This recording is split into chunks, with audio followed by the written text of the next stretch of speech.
పాలకులు మారుతున్నారు, అధికారులు మారుతున్నారు, కానీ మన బ్రతుకులు మాత్రం ఎక్కడ వేసిన గొంగలు అక్కడే ఉంది. మన బ్రతుకు మాత్రం మారడం లేదు.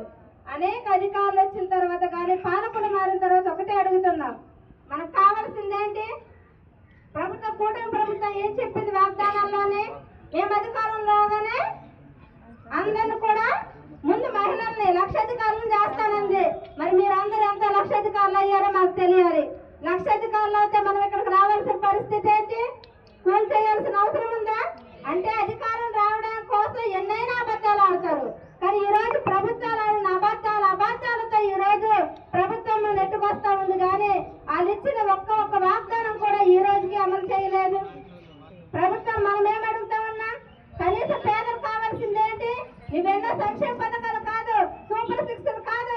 ప్రభుత్వం ఈ రోజు గిరిజనులు బతకాలన్నా, ఒక సామాన్య కుటుంబం బతకాలన్నా వాళ్ళకు భూమి ఉండాలి, ఉపాధి ఉండాలి. కల్పిస్తున్నారా? ఈ రోజు మన గిరిజన యువత ఉన్నారు, చదువుకుని డిగ్రీలు చదివారు, బీఈడీలు చదివారు. ఉపాధి ఉందా? కూలి పనికి పోతా ఉన్నారు. ఈ రోజు ఆ కూలి పనికి వెళ్దామన్నా కూడా కూలి దొరకడం లేదు. దొరుకుతుందమ్మా? కూలి దొరకడం లేదు. మరి ఏ విధంగా అభివృద్ధి చేస్తాం? మన ఎమ్మెల్యే గారు అంటారు, వచ్చిన 10 నెలల్లోనే ఏజెన్సీ ప్రాంతాల్లోనే బ్రహ్మాండంగా అభివృద్ధి చేశానన్నాడు. ఏంటి అభివృద్ధి అంటే? 4 తార్ రోడ్లు 5 సిమెంట్ రోడ్లు వేస్తే అభివృద్ధి అయిపోయినట్టేనా? చెప్పాలి. అభివృద్ధి అంటే ఏంటి? కనీసం ఏజెన్సీ ప్రాంతాల్లోని ప్రతి కుటుంబం బ్రతకడానికి కనీసం 5 ఎకరాల భూమి ఉండాలి. భూమి లేని పేదలు ఎంతమంది ఉన్నారు ఏజెన్సీ ప్రాంతాల్లో?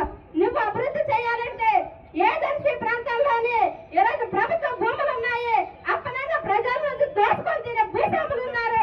ఆ భూస్వాముల చేతిలో ఉన్న భూమి ఎన్ని వేల ఎకరాలు అయితే ఉందో ఆ ఎకరాలన్నీ తీసుకొని నువ్వు పేద ప్రజలకు పంపిణీ చేయి. అప్పుడు అభివృద్ధి అవుతుంది. అప్పుడు నువ్వు కాదు బదులు కొట్టుకోడా ఈ గిరిజనులు నీ నెట్టు మీద వేసుకొని దేవుళ్ళ పూజ